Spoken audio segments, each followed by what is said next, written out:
Test, test, tst, tst, test, test. Let's get it, boys and girls. Here we are, and here we go. Coming back in 10.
Hello, Dota 2 fans, and welcome to Starladder Season 10, Day 27 of the Europe and Russia qualifiers. I am More Rage Please, your resident Canadian Dota 2 caster, here to bring you some more Dota 2 coverage, and thank you for joining me on this lovely morning. If you're in the Pacific daylight time or Eastern time for that matter, I'm still up pretty early, 11 o'clock, not too bad for me. So good evening if you're joining me from the CEST region. We've got our first matchup of the day of 3. We've got the Hellraisers versus Meteor Makers, or SSD Super Strong Dinosaurs, as you see in the client here. I'm pretty sure that's an old name, though.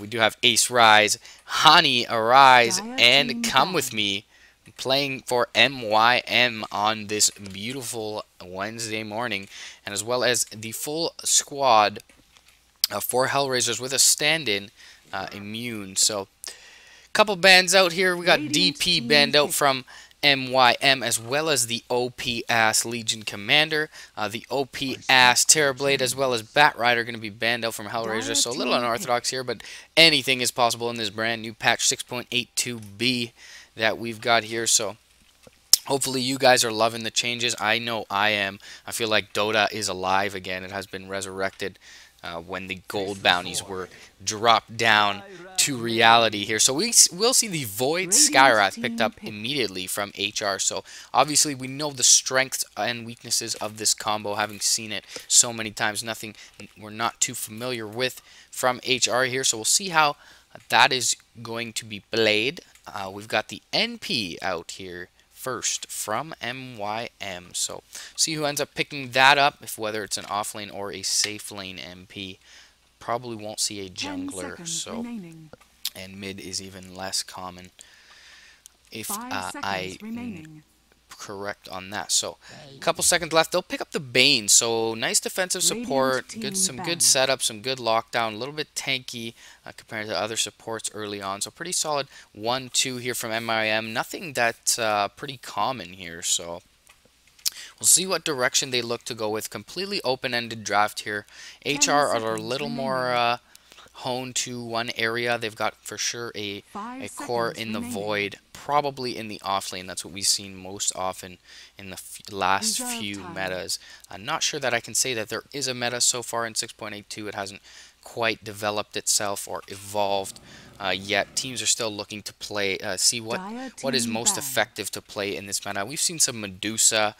We've seen a lot of Spectre, so we've seen some interesting stuff. Spectre has fallen off a bit in 6.82b just because of the nerfs to the comeback meta, but still hovering around a 60% win rate is that hero. So we'll see what directions these two teams look to go. Silencer going to be banned out, as well as the Sand King from MYM. We're going to ban out that Tide to counter up the Chronosphere from Hellraisers here. So smart bans from both sides. One support, one core being banned out from MYM, so trying to cover all phases of the draft here. The Brewmaster going to be banned out from HR, so they're banning out a lot of team fight here with the Lasso, with the Ravage, as well as the Primal Split. Mirana going to be picked up for Hellraiser, so a little reminiscent of IG in the early 6.81 days with this Void Mirana combo. So perhaps they could put the Skywrath in mid, get him some levels up, get that Mystic Flare early, roam the Mirana with the Void for that solo kill potential that is offered generally from the Chronosphere and the Mystic Flare combo. So interesting to see what Hellraisers ends up doing here with their draft. But we'll see how what the response is from MYM. So a little bit of Hani influence on Meteor Makers today. The IO going to be picked up early and often for Meteor Makers here. So pretty damn awesome. I love this hero. Don't feel like you need a quote-unquote Wisp hero to really couple with the IO or the Wisp. So I like to pick up. We'll see what they look to couple it with. Perhaps, you know, there is still a Tiny in the pool. There's still a Sven in the pool. But perhaps just denying it up. Definitely that dual Skywrath Mage Wisp mid lane is pretty freaking scary with the amount of harass coming out from that combo. So perhaps a pick deny here, a little bit of that from MYM. Seeing the Mirana come out, they could certainly expect this Skywrath to possibly be a core. Of course, the Mirana Skywrath support combo is nothing to shake a stick at as well, and even the Mirana can run as a core. So very open-ended draft as a front three from HR. Looked like they were a little more narrow in their choice with the Skywrath Void, but picking up the Mirana really opens things up, and they're going to eat into their reserve time and grab up the Wraith King here. So still quite wide open. They're definitely going to have to pick up a core here, probably a solo mid, unless the Skywrath is going to solo mid for the end for Hellraisers. Wraith King, of course, can be played in a 4, in a 5, in a 1 as well. So we'll see what they end up doing with him. They do pick up the Tiny on the side of MYM, so presumably this is going to be Hani playing up on that Tiny. Probably with Come With Me on the Wisp. We'll see what they end up doing with it. And we'll see how what the response is from Hellraisers here. I'm just trying to recall who HR is missing on this fine morning. They'll ban out the Magnus here, so a lot of team fight. The RP, the Primal Split, the Tide Hunter, as well as the Bat being banned out early and often from Hellraiser. So perhaps they're looking to ball up and fight quick. Probably a good idea into this tiny IO. Don't want to split up on the map and make yourself vulnerable to the relocate ganks there. So I think it's a smart decision from them. Yeah, so actually, yeah, Art Style Dread, Yoki are definitely regulars here. I'm not sure if they even have a 5th at this point in HR. So perhaps Immune is just a regular stand-in who's pretty much part of the lineup at this point. Haven't been able to catch too much Hellraisers lately. Gonna try to get in all 3 games for you today, guys. I've actually got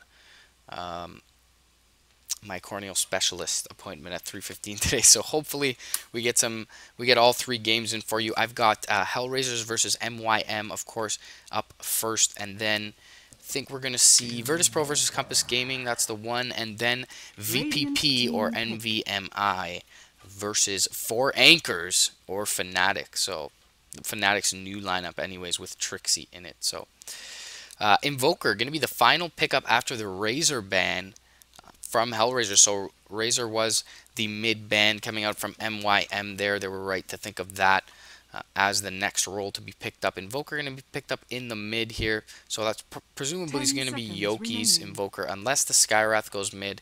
And we do have a safe lane Invoker with the Wraith King Mirana roaming combo and the Void in the off lane. We'll see how they look to lane this. Of course, you're expecting the dual lane mid of IO Tiny for MYM and perhaps the Nature's Prophet in the safe lane as a 1 with an off lane picked up here, or a vice versa, the 1 going to be picked up with NP in the off lane. Now, little scary for Nature's Prophet is this game. A lot of harass coming out, especially from the Skywrath. If the Wraith King...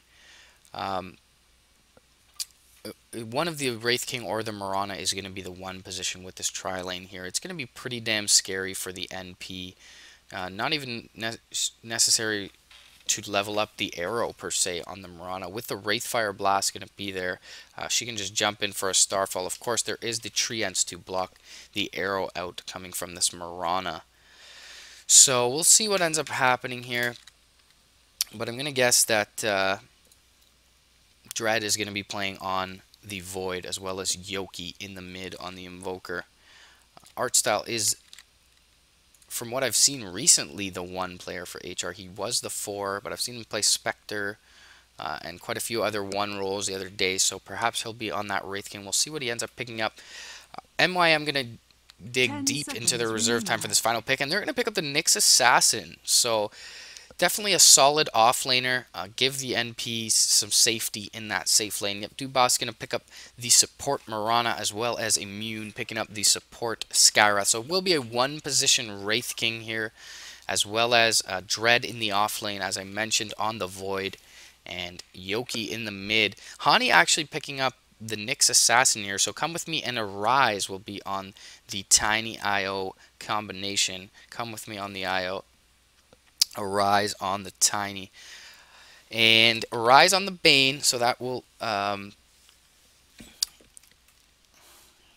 so that will be their lineup there. We'll probably see Bane in the safe lane with babysitting the NP as well as roaming around perhaps early game. Probably just doing some pulls to keep the lane back for the MP, although he does have that creep equilibrium disruptive method of using the tree ends to drag back the creeps here. So it looks like we got an early pause, guys.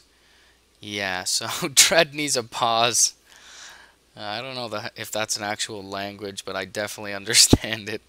We'll see how they choose to lane this here, but it seems like it's pretty set in stone for MYM with the Nyx in the off lane and the NP in the safe lane with Rise pulling and stacking as well as roaming. We've got Come With Me as well as a Rise on the IO and the Tiny respectively in the mid. And a little bit of love being shown from the players here, so always good from both combatants. I have my Starladder HUD. Why the hell isn't it listed here? No, got some items for you guys. Gonna be doing some giveaways in the next few days. Stay tuned. Follow me up on Twitter. I am at MRP_Dota. That's for more rage, please. Thank you so much for your support, guys. I will be here as much as I can in the following days. So, see if I can't not do a cast for you guys and quite a few others. I will be casting. I just got permission to cast the Dota Pit tournament, so join me up for that. October 2nd commences tomorrow. I would have loved to cast World Cyber Sports Arena, but that is an offline tournament, so you have to be official for that, and it's a big tournament. You guys should check that out tonight at 3:30 a.m. CEST, so I believe it will be starting at 9:30 Eastern Daily Time. So we will see a Rise and Come With Me go into the mid. Hani actually in the safe lane up with Rise, so they are going to put Ace in the off lane on this Nature's Prophet. He may go directly to the jungle. He hasn't built it. He does build boots first, so he'll probably go into this offlane and see what he can do and abandon it if need be. Aggro try coming out from the Hellraisers here with Dubas on the one position Race King as well as Immunes on the Skywrath Mage. Art style playing. Actually, this is not a one position Race King. They switched this up. Dubas actually swapped art style for the one position Mirana. So we will see a Wraith King Skywrath roaming duo here. 30 seconds to definitely a good decision in my opinion to go aggro. Dread on the Void and Yoki on the Invoker, as I'd mentioned in the draft. I believe that it's good choice to go aggro here, just because they know they're going to be going up against a dual lane, having the IO Tiny mid, and as well as having quick roam, control of the bottom rune. If they're able to get Yoki that top rune at any point and control up the bottom rune with this aggro tri-lane, it'll definitely hinder the ability of IO Tiny to snowball, as we are so accustomed to seeing them do, just because that combo has become that much stronger with the guaranteed runes on both sides of the map. Let's bring up the last hits denies here for you guys. Looks like we got a bounty rune for Yoki on that Invoker. He's sitting at 50 or a couple net worth above everyone. So we'll check out this tri lane. We'll peek back at the mid matchup in time here. They do have, of course, Spike Carapace as well as Nightmare in this tri lane, but you already see Hani posturing up pretty damn safely. Art style gonna farm pretty freely here. We've already got Immune rotating over towards the mid lane, so he'll see what he looks to do. He may have been spotted out briefly in the river by this Radiant Ward here, and so Hani actually moves up towards the lane a little more. Immune just has Arcane Bolt queued up here. A little bit of spam there. There's going to be a 1v1 from Ace versus Dread in this offlane. So NP going to have a damn good time, as is Dread's Void. So both of them should get their farm. You already see Ace up at 4-2 against the 0-2 of the Void. But when Void gets his PMS up, he's already got Stout Shield and 1 Slippers of Agility. When he gets his PMS up, he should be pretty damn good in that lane. Come With Me already doing some stacking. We'll see if he looks to do the tether into the lane trick and try and stack both camps, but not sure if that's possible. Regen comes out for Immune, so Great rune for him, gonna allow him to do a little bit more harass. Artstyle sitting up at 7-3, up against the 2-1 of Hani. So Hani pretty confident in this lane. He's got his Spike Carapace, he's got Impale. So even if he gets hit with one stun, if he's able to trigger the Spike Carapace as the projectile is flying, he should be fine. As well as he's got the defensive Nightmare from Rise, and we know Artstyle and Dubas are gonna have to kill him with right clicks inevitably. So we'll check out the mid matchup. There is 1 stack, 2 stack, 3 stacks here. So already 5 stacks set up for this tiny IO combo here. A little bit of toss harass going out towards Yoki. Immune going to rotate with an Invis rune back to the bot lane. Pull happening from Dread. Ace getting some experience here, so we'll see if Immune looks to go in with the concussive shot into the arrow combo here. They do. Artstyle not throwing the arrow yet, just some right clicks. Impale coming out from Hani. Arrow going to hit point blank, but the defensive Nightmare only going to delay the inevitable. And First Blood picked up by this aggressive tri-lane on Rise's Bane. So Dubas will be the one on the 4 position Wraith King to pick that one up. So good early game for Hellraisers. The NP doing extremely well in the offlane, sitting at 12-4 up against the 9-3 of Dread's Invoker. But as you can see, he's got this PMS up, and he's pretty confident in lane with even 1 level in backtrack. So he'll be fine at this point to get his CS and even harass up Ace a bit. He get bash on the first hit, and he's going to look an aggressive. Ace is blocking himself in with his own treants. And can he get out here? He grabs a tango. Ace, micro, please. Free kill from Dread here on the top lane. So gets up that poor man's shield and gets a free kill. Not sure exactly what happened. It almost looked like Ace went AFK there. Not to flame too hard. Immune going to posture up in this mid lane once again. He's just ensuring the CS of Yoki, sitting at 15-10 up against the 12-4 of the Tiny. Perhaps Arise looks to rotate back into the jungle and take some of these stacks here, but another stack going to be created from Come With Me here, so that's 4 stacks here in this large camp, as well as 2 stacks in the easy camp here. Rune going to be picked up from the Skywrath here. Perhaps a bounty rune. Didn't really see there. Tiny picked up the bounty rune in the top lane, so he may have just got a regen. Not an illusion or double damage or invisibility, so presumably it was a regen here. Artstyle doing really well in this safe lane or aggro try, I should say, sitting up at 22-8 up against the 7-1 of Hani. So aside from the early death from Ace, early game going extremely well for HR. That's 2-0 for them, 4.5 minutes in. Smoke is purchased from Immune, so perhaps him and Dubas look to rotate mid lane here. Yoki looks pretty healthy in this mid lane. Ace being a little more cautious after that death. We do see Immune rotate towards the courier here. We'll see what he likes to do with this smoke. Not going to pop it yet, just going to rotate back to the mid lane for some support. So they're ensuring the win in the tri-lane as well as rotating over. There is a port in from Ace here, though. Avalanche toss going out on Yoki. Immune is here in due time, but a Spirit and a right click from Ace will finish off the mid solo. And Arcane Bolt as a right click will not be able to finish off Ace here. There are TPs in from Dubas as well as the Void here, as Dread on the Void. He will be able to time out. They will be able to clean up the IO as well as the Tiny here. So concussive shot and a right click in from Immune there. Dubas going to be able to pick up the kill on the Tiny. So great trade for HR. Of course, mass TPs rotated in, but they are able to leave Artstyle on the 1 position Mirana to farm or soak experience at the very least in this bot lane. So great trade for them. 1 kill picked up from a 3-hero rotation. I should say 1 hero rotation, 3 hero commitment from MYM there, and they end up losing 2 for 1 with a 3 hero commitment from HR as well. So Ace getting super low at the start there did not help their cause in the team fight. We got invisibility room from Dubas here. We'll see if he hits a point blank Wraithfire Blast on Hani. That he's not able to dodge. Yes, he does. Carapace does not get off with the Ancient Seal, and they'll finish him off real quick with a Star Storm as well as Arcane Bolt. There's still there is no concussive shot. He actually did use that on the Nyx Assassin of Hani there. Sentry Ward going to be dropped down in lane here. Chronosphere committed mid by Dread. He's caught both, but the Sprout going to actually isolate Yoki there, and he will get picked off from Ace, but Dread looking to go into the Wisp here.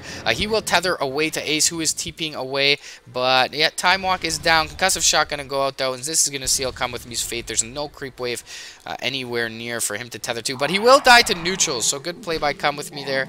His spirits actually grabbed the aggro from the neutrals. Take a look at that fight recap. Everything pretty even there for both sides. 1 for 1 in the mid. IO for the Yoki's Invoker there. So 1 for 1 solo mids. However, yeah, they're worth roughly the same here. So I was going to say Invoker worth a little more by virtue of the dual lane, but Immune has been there quite a bit. Ace has been doing a little bit of rotation here. We're going to get a pause here, disconnect from CWM. So Come With Me, disconnect on the IO. He'll be back soon. Ace has been doing a lot of rotating here. He's got 2 null talismans as well as phase boots, so certainly not poor on this Nature's Prophet, sitting at 2,500 net worth. There has been a rotation from Dread, twice mid as well, so pretty even on that front. Dread sitting at 2,600 net worth with 650 gold to his name, as well as Treads and a poor man's shield. So he's doing extremely well in the offlane after finding that first kill, as well as using his chrono as soon as it was available in the mid. But great play by Ace from the trees here. He sprouted up Yoki as well as Dread there, which just delayed the death of Arise on the Tiny just enough so that they would get a few extra right clicks into Yoki, and Yoki ended up being finished off there. So he actually did die before Arise, if I'm remembering correctly there. So take a look at the net worth chart. We've got the 2 supports. Of course, IO is going to be poor. IO not necessarily a hero that benefits extremely well from farm. If he gets his urn, his boots, and his bottle up, he's pretty much sitting pretty at that point. But this Bane being only boots with a tangle and 134 gold is really going to be detrimental to the entire laning phase of HR. Underfarm Bane is pretty underwhelming. Even just a Force Staff Arcane Boot on Bane is super helpful on this hero to keep him positioned well for that Fiend's Grip as well as the Nightmare. Albeit Nightmare not extremely effective versus a Mirana. Which is probably why Hellraisers responded to the second pick Bane with a third pick Mirana. So excellent pick from them there. Of course, you can toggle the Nightmare on and off of your teammates to allow them to dodge the arrow. But regardless, early game seems to be going well for HR. They're up 7-2. Take a look at the graphs here. They have a 3,000 net worth lead as well as about a 2,500 experience lead here. So hopefully Come With Me can reconnect pretty soon here, guys. Other than that, we'll take a look at the item progression. Bottle is up for a rise on the Tiny. He doesn't have much else but Treads and Bottle. But he's alright, sitting at 1,800 net worth. Dubas on this 4-position Wraith King actually doing extremely well. So he's sitting on 1,200 gold, perhaps rushing a Blink, and almost level 6 here. We'll take a look at the hero levels. Dubas is right at the top of the supports, all 4 supports. He is well ahead of Come With Me at that second level. Of course, Immune has been doing some rotating towards the mid lane, so a bit involved in a few kills, but not been able to sit in lane and get some experience, which has helped out Dubas as well as Artstyle. Both of them almost sitting at 6 here. Both of them are just a creep or 2 off of 6. Hani, 5.5 on this Nyx Assassin, so they've got to get him 6 quick. They've got to get that Vendetta up and make some plays, especially on Yoki's Invoker mid. He's got no talisman, full magic wand, as well as gloves of haste, so building into that Midas presumably. Don't really see Treads too often. Dread wondering the same thing I'm wondering. Any info? Arise says DC. So thank you, and another day is saved thanks to Captain Obvious.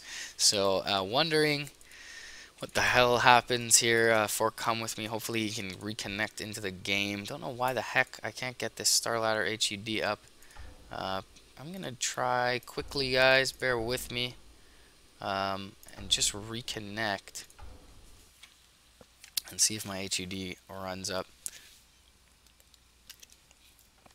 Probably should have changed my loading screen too. I have a Starladder Season 10 loading screen for you guys. But anyways, lots of coverage left still, guys. We're going to be doing, I believe the Europe Qualifiers goes until October 4th. So, no, I don't need a damn broadcaster. There's the Starladder HUD there for you guys. You can pick that up for $9.99, and the compendium as well. Of course, a lot of predictions have already happened, but a lot of Dota still to be played from the Starladder Season 10 ticket, as well as beautiful tiny set 2. So go ahead and check that out in the Dota 2 store if you haven't already, or on the Steam store, I should say. Arise to say his internet is out on Come With Me, so unfortunately we may have a remake here unless we can get these issues rectified pretty soon. Honey sitting on Magic Wand, Boots, Hatchet, Stout Shield, 600 gold, so pretty poor on this Nyx Assassin. Sitting at about midway through at 5th on the net worth chart, just above the support Wraith King, so, and above his solo mid tiny. So early game going super poor for MYM. However, they definitely have the mechanics to recover here, the wherewithal to recover with this IO tiny combo. Pick off our 2 will put Arise and Come With Me right back in the fray here, as well as the global presence that the NP offers with a TP in. So pretty much at any point they can force a 3v1 if HR split up a little too much. So we'll see what ends up happening there. Midas was picked up for art style, so one item I haven't talked about yet. So he's doing extremely well, sitting at, of course, the top of the net worth chart, having absolute free farm in this aggro tri-lane bottom. 3,300 net worth, almost 34. Bassi and Midas up, and can grab his boots at any point if he'd like. He's going for a 3-1-1 build here. So as I had mentioned in the draft, the Treant block, perhaps dissuading him from maxing out that arrow, allowing him to get in close beyond those units, and drop the Starstorm for that extra damage there. It does quite a bit if you get the second hit for 75% of the damage, which is about 150 at level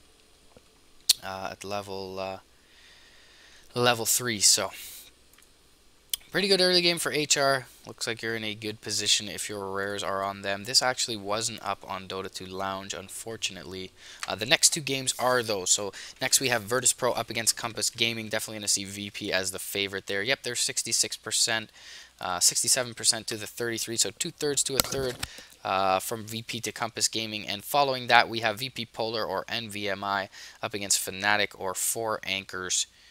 So both those bets are up. NVMI slight favorite over Fnatic at 54%. So get your bets in before those games start, guys. Hopefully we can get this game to commence once again.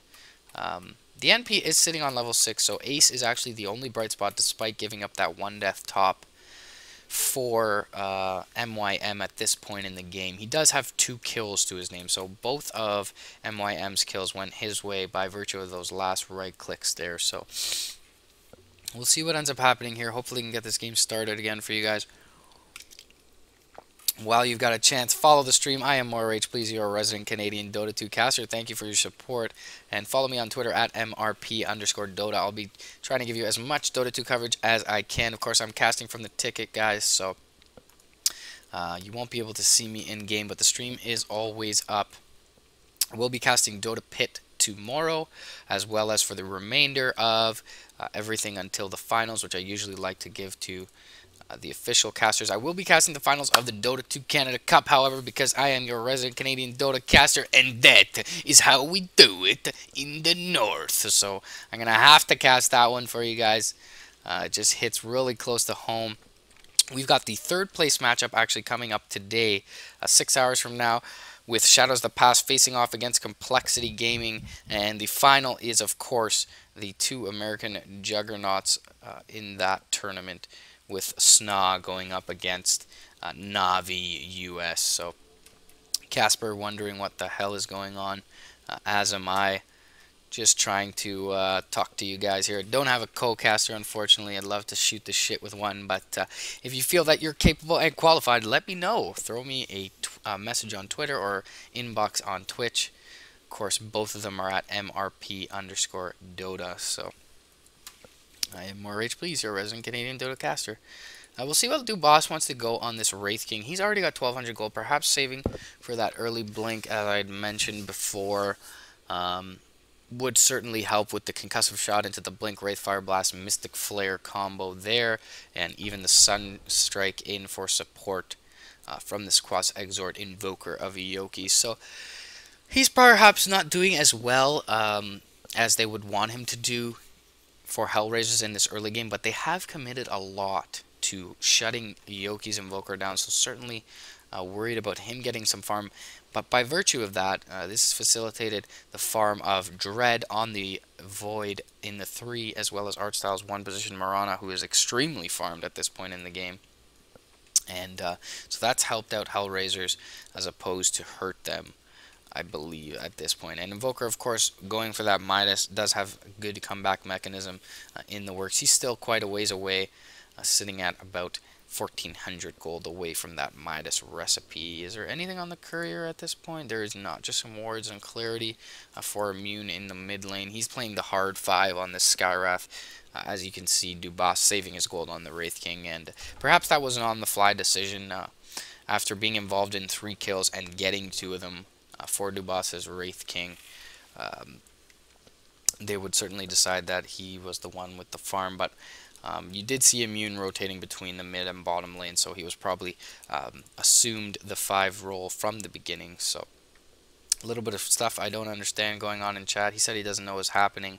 I do understand that, so that's not a good sign for Come With Me and Super Strong Dinosaurs and or MYM here. Casper says, what are we going to do? I'm wondering the same thing, but I don't want to remake because I got a doctor's appointment at 3:15, and I want to get these games in for you guys. So I will definitely have the first 2, if not all 3. The first 2 being MYM versus HR, as you're seeing right now, as well as Virtus Pro versus Compass Gaming. Yeah, Arise saying he probably won't return soon. I know how Romanian internet works, so that's unfortunate. For Come With Me, yeah, Immune says it doesn't work, so as is apparent from the current situation. Oh well, guys, that's unfortunate. We had a good day of Dota lined up for you here, already shaping up to be pretty damn exciting, and the GGs are called. So I was looking to go in favor of the Hellraisers as well there. So easy rares if you bet on them.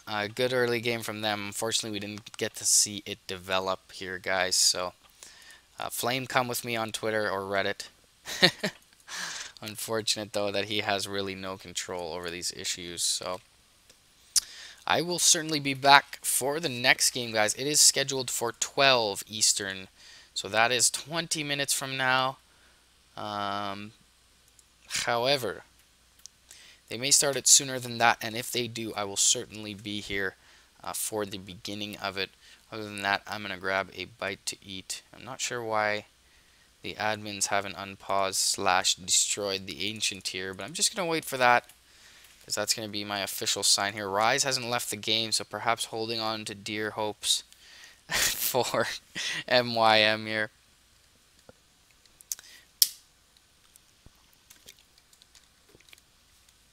Or maybe they have just killed the lobby.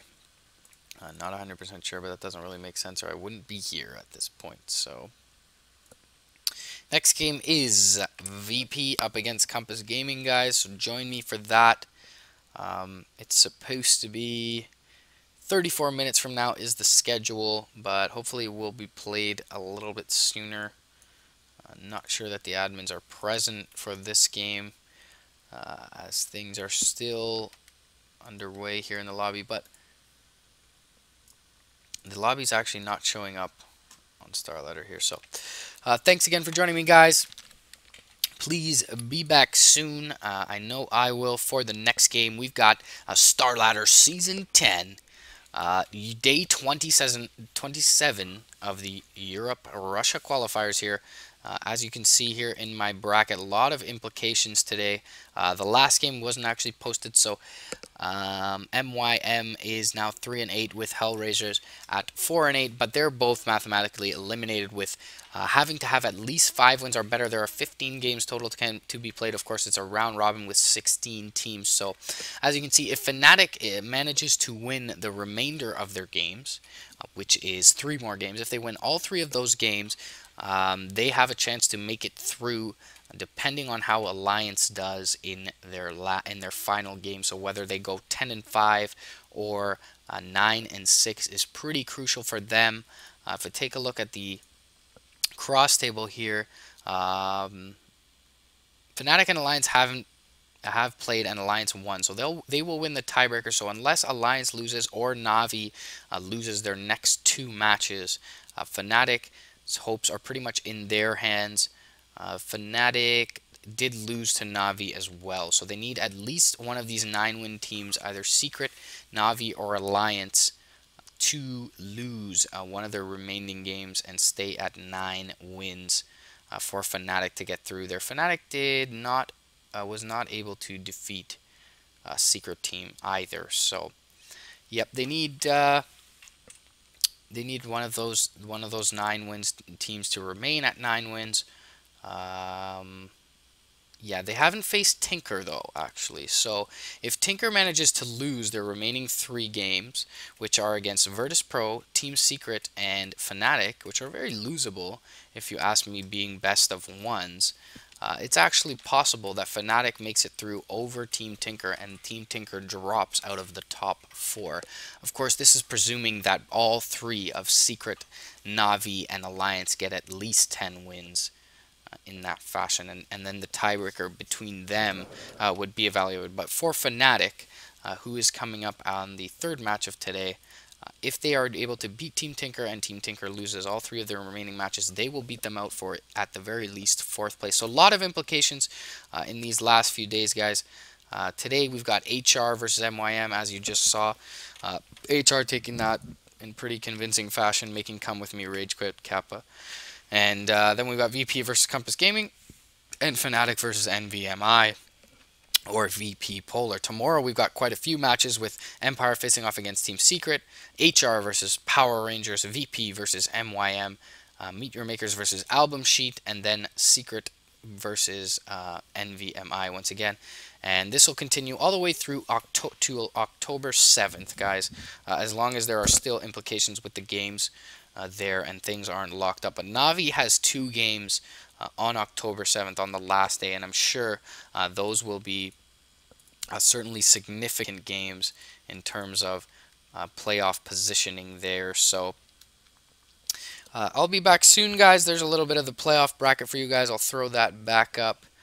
There it is, and keep in mind that 13th and 14th place are actually both tied now at actually, Meet Your Makers at 3-8, HR at 4-8 at this point, but everything else is relevant and new. So I'll be back for you soon, guys. I am Rage, please, your resident Canadian Dota 2 caster, and the next game is Virtus Pro versus Compass Gaming. So thank you for joining me, guys. I'll be back real soon for Starladder Season 10, Day 27 of the Europe and Russia Qualifiers.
Hey guys, so it looks like we will be starting at regular scheduled time, so that's in about 11 minutes from now.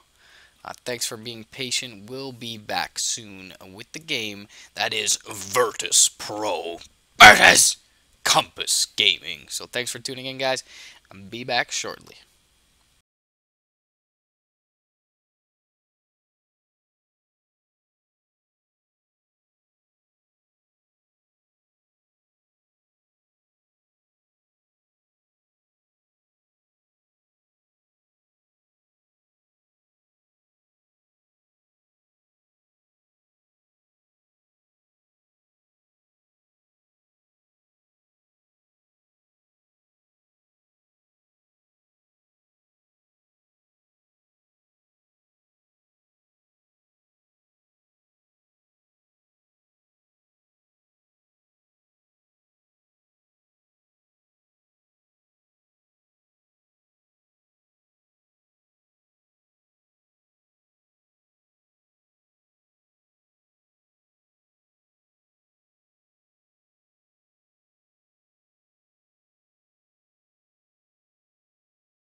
Virtus Pro. Hello, Dota 2 fans, and welcome back to Starladder Season 10, Europe and Russia Qualifiers, Day 27. This is Game 2 of the day. We have Virtus Pro versus Compass Gaming. I am More Please, your resident Canadian Dota 2 caster, and thanks again for joining me, guys. Throw me a follow on Twitter at MRP_Dota, and the same on Twitch. Throw me a personal message or a tweet. Let me know how I'm doing. And thanks again for joining me. We're going to hop right into the draft here on Game 2. Virtus Pro still very much alive in the Starladder Season 10 Europe and Russia Qualifiers. Top 4 teams, of course, make it to the LAN Finals in Kiev. First 2 bans from VP are going to be Brewmaster and Razor. Some really good team fight presence, frontliners for Compass Gaming there. So VP going to ban those out. Marana going to be banned out from Compass Gaming. We'll see what they do with their second ban here. Hopefully they don't eat into too much reserve time with this first phase of bans. Reserve time. So KPG with their full squad as well as VP. So we're going to see the full brunt of both of their arsenals up against one another. Finally a game with no stand-ins. So pretty damn awesome here. We'll see where they look to go here with this ban. Using quite a bit of reserve time, already almost 25 seconds in for this first ban, so pretty much deciding what their strategy is off of the bat. Can't blame them for that. Just want to check quickly. Yeah, VP is sitting at 5-3, so if they win 5 of their last 7 games, and either Alliance, Navi, or Secret loses out, VP will certainly be in. The tiebreakers don't look too good for them. They lost to Alliance, they lost to Navi, and lost to Fnatic, who's also still in the running. They haven't really beat any top-tier teams except for C9, and of course everyone frickin' beat C9 in this tournament. I'm a damn C9 fan, and I'm angry about it. Compass Gaming, the C9 Eliminators, they are sitting at 9-6 outside looking in on the top. Going to be the first pickup for VP here, so very nice pickup there. We'll see if they look to couple this with the IO mid, perhaps. That's something I've seen, especially in pubs, or running in the safe lane, or even the jungle. So we'll see if BZZ picks this up on the 1 position LC, or maybe God in the mid lane, even possibly on the off lane. But I doubt that more than anything. So we'll see what the response is. There was a Terrorblade ban. So that second ban that Compass Gaming took a long time to think about. They banned out a very OP hero in the Terrorblade, and Virtus Pro responded by picking up a very OP hero in the LC. So both of those heroes were actually released into Captain's mode in 6.82. So pretty new in the competitive scene. We don't have too much info on them, but I'm sure they've done fairly well. I've seen Terrorblade both fail and do extremely well in 6.82. Haven't seen it yet in 6.82b, and the one time that TB did do really well, I saw it more of a stomp than a comeback, so certainly his potential is there. So I can't blame the ban there of KG, I should say. They pick up the DP on their first pick, so we'll see what they look to couple it with. They've already pretty much ran through all of their reserve time here, so they're going to take a second to think about it, even if they already know their pick here, to at least think about the rest of their draft. We'll see what they look to couple this DP with. So DP is mid, and we'll see what they look to combo this with. Certainly you have the LC, who's someone who wants to stand still and duel. And disable someone, and if you have the DP in the background with her spirits up, or even dueling with Exorcism already popped, that's going to do a lot of work into LC. Dazzle, a great support pick into this LC with the Grave on the dueled target, as well as the Shadow Wave to bomb in some damage, and as well as heal onto the LC. That's going to do a lot of work versus her. Not a counter pick I've seen yet, but certainly one that on paper looks great versus this Legion Commander. We'll see what Virtus Pro look to respond with. They've got tons of time to think about it. So first pick phase underway here, guys. Virtus Pro versus Compass Gaming, Day 27 of the Europe and Russia qualifiers for Starladder. Top 4 teams go to Kiev. Compass Gaming is mathematically eliminated, but they have eliminated Cloud9. Not sure if they've eliminated other teams, but perhaps that will be their reputation after this tournament. So, perhaps they will be the spoilers, so to speak. Centaur going to be picked up second, so we'll probably see this in the off lane for VP, unless we see BZZ on it in the safe lane, or even Yol in the safe lane, depending what they decide to do with their off lane here. So pretty stable draft from both sides so far. I like the combination of DP Dazzle a little better than Centaur LC. Of course, they're probably both going to be Blink initiators at one point, this LC and that Centaur, so they can really hit their stride in the mid game with those Blinks up. A lot of magical damage coming up from the Centaur, as well as the return damage for the spirits of the DP, which are physical. Yeah, physical and pierces spell immunity, yep. So that is the new damage system here that Valve put in to help all of us casters out. Only 2 types of damage now, or 3 types, I should say, magical, physical, and pure. And just whether or not they pierce spell immunity is now specified in most of the tooltips. So Ancient Apparition and the Clockwork going to be banned out from Compass and Virtus Pro respectively. Clock, not someone they want to see into their LC who is dueling. That hookshot does have a mini stun there, so that would cancel that before she gets up, even after she gets up a BKB, actually. So that's a great ban coming out from them. Also, some initiation would be needed for Compass Gaming, and the cogs couple well with Exorcism. So really smart ban there from Virtus Pro. They're also going to ban out the Necrolite, so banning out a pretty viable offlaner for this team. Necro is someone that gives them a lot of sustain as well. So pretty much banning out the Death Ball with that pick, hoping not to see core Necrolite, as well as the Dazzle and the core Death Prophet running down any of their lanes, because that's certainly a scary combo. So smart bans from God here. I think G is the one who's drafting for VP. I'm not 100% sure on that. But either way, good drafting from them. PA going to be banned out from Compass Gaming. So, not sure if they expect this Legion Commander in the jungle or in the mid. But they do ban out a PA who's generally played as a 1 position. But is pretty damn good in the mid, especially with the new changes to the rune. Allowing her to keep her bottle full and spam that Spectral Dagger for harass and last hitting. So 10 seconds left on the reserve time of Compass Gaming. 10 seconds remaining. We'll see what they look to do here with their third pick. 5 seconds remaining.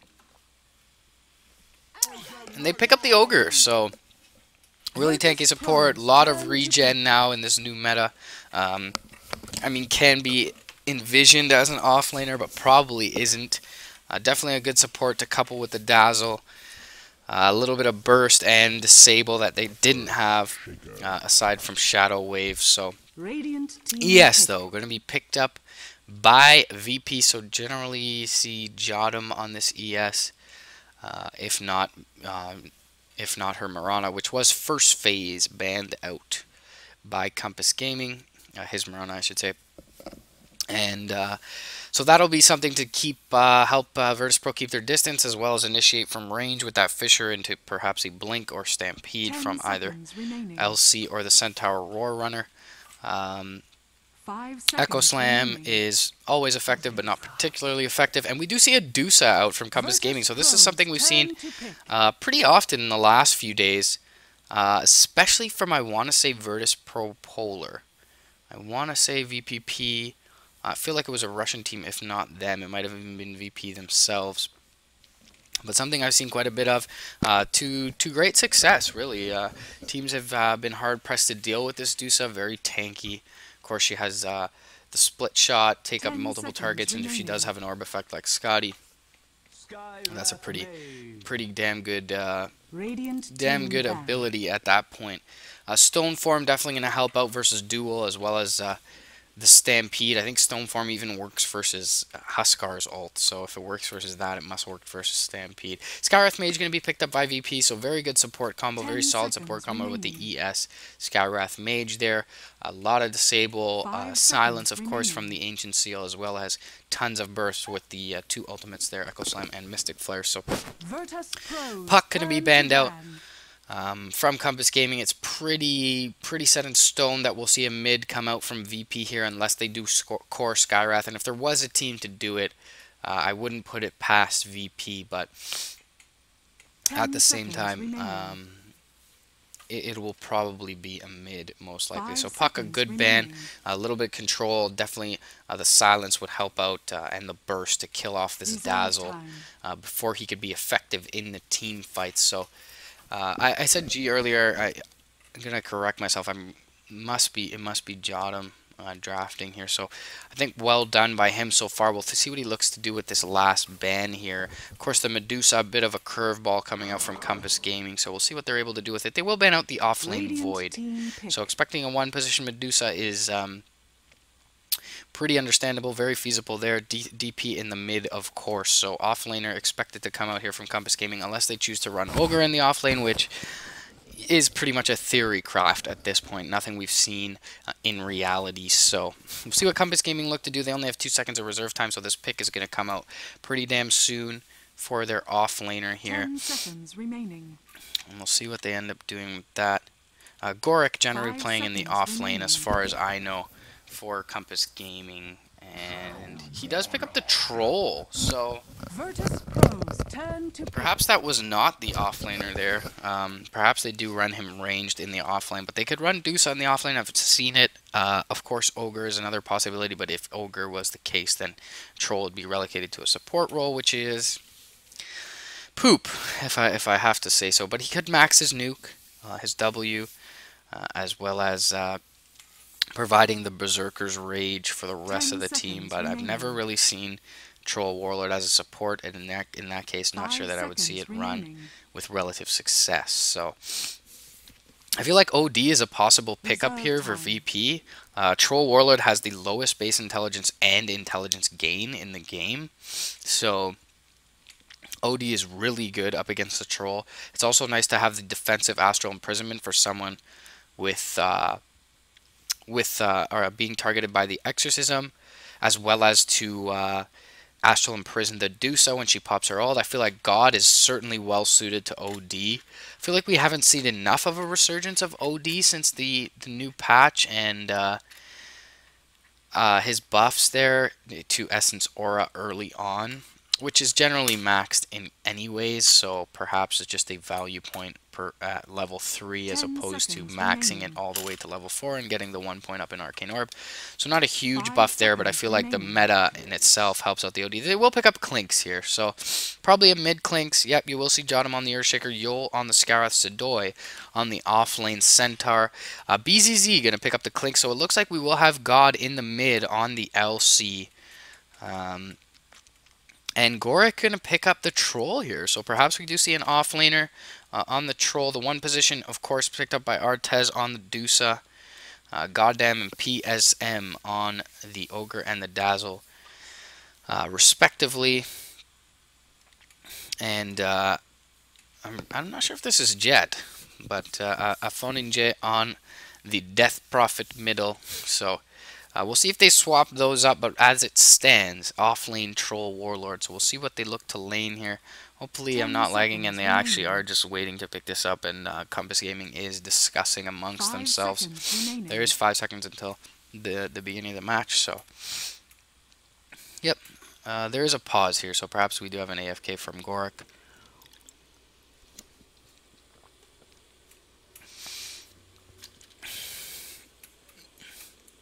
But we'll look to jump into this again. This is day 27 of the Europe and Russia qualifiers for Starladder Star Series Season 10. So, again, we've got Virtus Pro. Virtus! Compass Gaming here. So thank you for joining me again, guys. I am Morage, please, your resident Canadian Dota 2 caster, and I will be here as often as I can. Once again tonight at 6 o'clock. Not 6 o'clock, I shouldn't say. Today, around 5 p.m., if not 6. Actually, it is 6 Eastern. The third place matchup in the Dota 2 Canada Cup, and that is how we do it in the north. Between Shadows of the Past as well as Complexity Gaming there. I'm a big fan of Complexity. What they've done so early on in their Dota 2 career, transferring over from Heroes of New Earth, has been pretty damn impressive. And of course, Moon Meander is their one position, and he's a Canuck there, so I'm always rooting for my fellow Canadians. in the scene, and pretty impressed with what they've been able to do so far. G does have the Arcana here, so he looks pretty bouse. Let's take a look. Not bad, G, not bad. Very nice. Coupling it with the Valkyrie set there, so pretty damn sweet. I'm not a big fan of this Centaur set. I feel like the colors were just too light for it, but anyways, let's get out of showcase view and get back into the game. We are ready. We'll see Sadoy pooled a couple of wards here for the offlane. He's going to go Tangos and Stout Shield. He just spent his gold on something. I'm not sure exactly what that was. A couple branches and another set of tangos, so he's going to bring himself a little more here. Jada probably going to be roaming on this Earthshaker with 4 clarities as well as a smoke. Yol, a couple clarities, and a ward for the offlane playing on the Skywrath Mage. We got G in the mid lane, pulled a couple branches, presumably rushing an early bottle and maxing overwhelming odds here for the mid lane, but we'll see what he ends up doing. BZZ on his signature Clinks. With a Wraithband and 4 Tangos in the safe lane. Perhaps he'll be soloing up for a bit. So it does look like Gorak grabs up his range level 1 for that Troll Warlord, doing a little dance on the high ground. We'll see Artez on the 1 position, Medusa as well as PSM on the 5 Dazzle, and goddamn on that 4 Ogre Magi with Afoninje in the mid on the Death Prophet. So she's got a nice little brooch here. It's cute. Hair comb, I should say. It's real cute. Nice. Big hands, though. So it's, you know, it's very intimidating when you meet a girl with big hands. When she shakes your hand and it's kind of swallowing your hand up, and you're like, well, that's a little scary. Bounty room going to be secured bottom. Yol taking a lot of damage here from Gorak. Perhaps they were exchanging blows, and Gorak was able to pick up that regen there. So Yol probably going to be, yeah, just rotating up. He's already used 2 of his tangos, but he'll probably just courier himself a salve. Perhaps Jotum is coming over with 1 for him. He does have 3 tangos. So we'll check out the mid matchup here. It's going to be Foninje versus G God. He does pick up overwhelming odds, as I mentioned. Certainly good for this mid lane. Gonna feel pretty good here. He'll pick up his bottle real soon. But we take a look at this bot lane where Sadoy is going to be harassed up. 3v1 in the tri-lane because we do have Jotum roaming around here. So Artez is going to have a great time in the bot lane, safe lane farming here. We got the Troll Warlord who's pretty in danger right here. Couple Searing Arrows and a couple right clicks left will be enough to... Oh, no, he will salve up. Very nice play there from Gorak just to keep himself alive. He'll probably have to base here, though, with only 2 tangos left. He'll try and stay in lane and soak up some more XP for the time being. Sadoy leveled up return level 1, so putting a lot of harass into PSM indirectly here on the Dazzle. They will throw a Poison Touch into him, but they don't have much else. Of course, the Mystic Snake from Dusa is there, but just not enough lockdown here to kill Sadoy, so he's going to feel pretty good sitting in lane. Goddamn's got a stack here. Being pulled to deny up this wave from Sadoy. Gorak getting a little cocky here. Arcane Bolt. Concussive Shot is up here. And Jotum going to come in with the Fisher from the low ground. And Yol going to finish off Gorak with the right click. So, of course, we didn't expect Troll Warlord to do particularly well. Troll Warlord, I should say, to do particularly well in this off lane. And it's already started to crumble for him. We'll see if he looks to rotate somewhere else. He is level 2, so... pretty good, as Sadoy is also level 2, and he's actually ahead of him in terms of experience, but Sadoy will soon catch up, having that wave denied up from him. Sadoy did pick up the Bounty Rune in the bot lane to catch him up a little, and Jotum picks up Illusion in the top. He doesn't have a bottle, but he'll do a little scouting, perhaps look to scare off Foninje from this mid lane. They do have a ward here, so they would have seen... Actually, they don't have a ward on this rune. They have a ward here for the Radiant side, so they would not have seen Jotum grab up that rune, and perhaps are a little bit intimidated by that, but it doesn't seem like Foninje has even noticed that. Troll is going to sit back in this off lane, going to look to pick up this next wave as it comes in towards the tower. Sadoy has been backed off from Goddamn. Now that the Disable is present in the lane, he's a little bit more worried about being caught out John, I'm going to rotate over in the mid. He's going to Fisher block up on Funny J. There's going to be a TP in from PSM's Dazzle, and they will back off, but the TP is canceled promptly thereafter. So they force out 100 in gold from PSM, of course. TP scrolls a little bit cheaper here. Searing Arrows as well. The Arcane Bolt going to go into Gorik and finish him off. Another kill for the top dual lane of Virtus Pro. This time it's going the way of BZZ, so that's really going to help him out. He's sitting on Wraithband, Sage's Mask, and 500 gold at 15-5 up against his laning equivalent, who's 19-8 on this Dusa. She's having a little better time in terms of CS, but does not have the kill. So as you see in the levels, Klink's ahead of her in terms of experience. And in fact, BZZ just dinged 5 here. So G going to be harassed up in the mid by Gorik. He's not too privy to going back towards that off lane, considering how it's going early on. Overwhelming Odds going to be cast onto a Funinja, as well as press the attack to heal G up, but he's not looking too healthy here. One more right click and the swarm was a little bit out of range there. Gorik on the backside though, going to chase down Jottam. He's going to cancel his clarity and keep G underneath the trees. A little bit of bottle crowing going on. Wrong patch there, G, but no, definitely still something that's possible in between the rune spawns. Right after the rune spawns, he will go for that. So G looking pretty good in the mid lane, sitting up at 20-7 up against the 15-4 of Unfooting. Artez, PSM, and Goddamn going to look to posture up and push into this tower bot lane.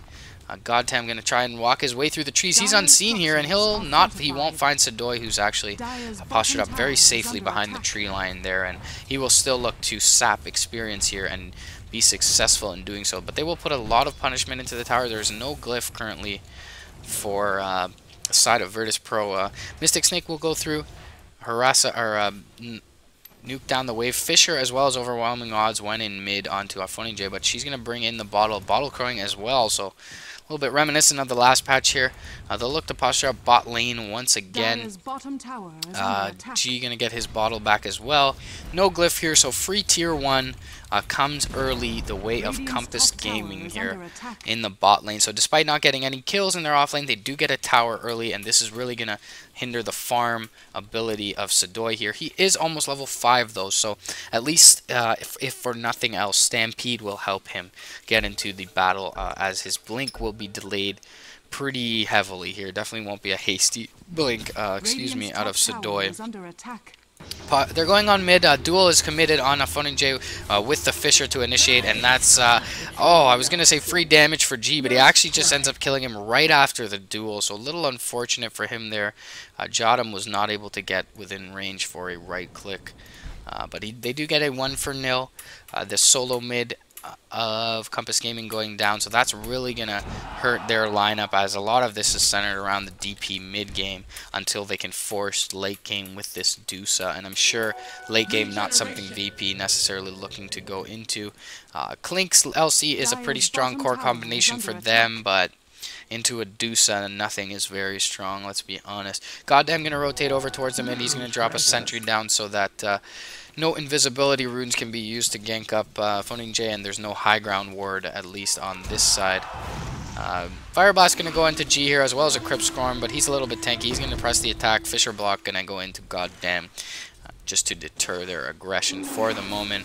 Another Crypt Swarm going to go out onto G. There is a Fire Blast here, and G getting a little overconfident here. Can Crypt Swarm finishing him off? No, it's not in range. G will get away. He'll press the attack to save him from that last right click, and the TP in was cancelled there. Presumably from, I want to say Yol there, but I'm not 100% sure there. Concussive Shot will go in with an Ancient Seal, and a couple right clicks will bring down Godek real quick. So Troll Warlord already 0-3. Take a look at the KDA here. He's sitting right at the bottom, and pretty much is the reason that this early game is losing for Compass Gaming, but can't really blame him. I want to blame the draft a little more. When you know you have to relegate him to the offlane, a Troll Warlord is really not a strong pick whatsoever. Take a look at the net worth chart. Dusa is still leading on Artez, but Klinks as well as LC not far behind. Phoning J doing pretty well in the mid despite losing First Blood. He only has Bottle and Null's Talisman as well as his boots at this point, though. 1,600 gold in addition to the Bottle and the boots sitting on G. So we'll see what G looks to go with next. Actually, the phase boots were picked up from J, so that was just coming over on the courier. And he's certainly doing pretty damn well for having lost that First Blood here. We'll see if Sadoy looks to pick up this Bounty Room bottom. He doesn't. He just looks to secure it for G, as he has no farm regardless, so the Bounty Rune not going to help him out much. Fills up G's Bottle. When he uses it, he'll probably ding 8, if not close to. 3 heroes from Compass Gaming posturing up in the top lane, looking to push. Yulp looking pretty unhealthy, but BZZ is pretty healthy. He will Death Pact over and Shadow Walk as well, so not sure if he caught a glimpse of Goddamn there on the Ogre, but was a little bit weary. There are TPs into this top lane from Jotum, or rotations over, not sure which that was. It was a rotation. His TP is still in his inventory and not on cooldown, so they do have 3 here. G is farming up a stack with his maxed out overwhelming odds, and they will actually just dissuade Compass Gaming from pushing, and everyone will rotate outwards. Artez still doing really well in this bottom lane, sitting at level 8. He has a Yasha Aquila Treads, so 4,700 net worth, looking really good early game for this Medusa, and pretty much seems to be what Compass Gaming is banking on. As long as they can create space for her, even if they concede a couple of deaths on these other heroes, not a big deal. So they do have level 8, 3-4-1 build on this Death Prophet, definitely something we see pretty often. So good build from J, maxing the Witchcraft. This will make his level 1 exorcism a little more potent. Yul as well as Jotum coming into this mid lane just to delay things, it seems. G is back in base. He did pick up his Blink though, and does have Duel at the ready. So we'll see if they look to go in here. G is TPing in. Sadoy is in the backside with a Stampede ready. So we'll look to see if they go in here. Doesn't look like they will. Concussive Shot going to be fired out on him, J. But perhaps Sadoy did see Gorik there, and in the meantime, BZZ takes the top lane tower for himself, and he's got 2 Oblivion Staffs up at 10 minutes.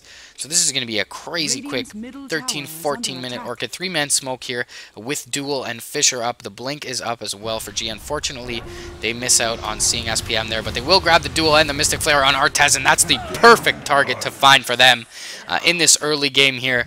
Going to drop down the Dusa below BZZ on the Clinks after taking that tower and killing her off. So excellent, excellent find there for VP. Great to them to... They knew when the push stalled mid lane that everyone would spread back out and go look to farm, and they immediately smoked with the newly acquired Blink that was not seen presumably by God yet, or by Compass Gaming on God yet, and so they went bottom lane with that, found out the Medusa, the perfect target. Were able to burn through her mana shield with all the burst damage they had, and freaking great play. What else can I say? That's really exactly how they wanted that smoke gank to go. So BZZ's got his Orchid up at 11 minutes. Not sure if the recipe was on the courier there, but he was a minute ago was sitting at 50 gold, and now has an Orchid as well as 400. So it must have been on the courier. 11-minute Orchid up for BZZ. I don't even know. I wish I had Nahaz, LDJ, that Phage guy with me. They could tell you that that's probably one of the quickest Orchids in Dota 2 Pro history. So 101 on the Clinks. Again, 5,800 net worth. He's got 78 last hits at 11 minutes. So pretty damn close to perfect. It's about, I would say 92-ish CS is perfect. But he did have that 1 kill as well as the tower kill. So BZZ certainly keeping up in farm here. Take a look at the mid lane. Looks like everyone's behind J, perhaps baiting him out. There is a Blink duel here from G, so we'll see to look if G wants to get greedy and go in. Doesn't seem as so. Goddamn gonna secure the top bounty rune, and the bottom regen is gonna be taken by Jotum here, it seems. BZZ gonna play it safe in the tree line here on the top lane, and everything else pretty passive at this point. There is a smoke on PSM on the Dazzle. G will pick up this regen bottom. Don't think he'll use it right away. He does bring in his power treads as well, so sitting at 46 as well, sitting at 4,600 net worth, a couple hundred above the DP on this LC. Really a hero that you don't want to allow to even keep up in the early game here. Concussive Shot's going to go out as well as Ancient Seal. Mystic Flare onto PSM, but he's going to be able to evade it with no Disable to lock him in. And he will heal up with the Shadow Wave here. So still looking pretty healthy in the mid lane. They still have the Weave up. 2-1-2-1 build from this level 6 Dazzle. Exorcism going to be popped from a Phoning J. Fisher going to go through into both of them. Fire Blast on the side into Yol, as well as a Crypt Swarm and a couple right clicks going to be able to bring Yol down here with cleaned up by the Spirits. Actually, the Ignite from Ogre Magi finishing him off there. So tower going to be conceded, what it looks like mid lane. Oh, is there a Blinking Duel on a Phoning J? There is, and the Grave went out on PSM on himself, but the Exorcism doing so much work, and they finish off G before anything else. Double Edge going to hit on 3, though, from Sodoi. He will pick up all 3 of these kills, no, 2 of these kills, and Jotum will pick up 1. So unfortunate for G there.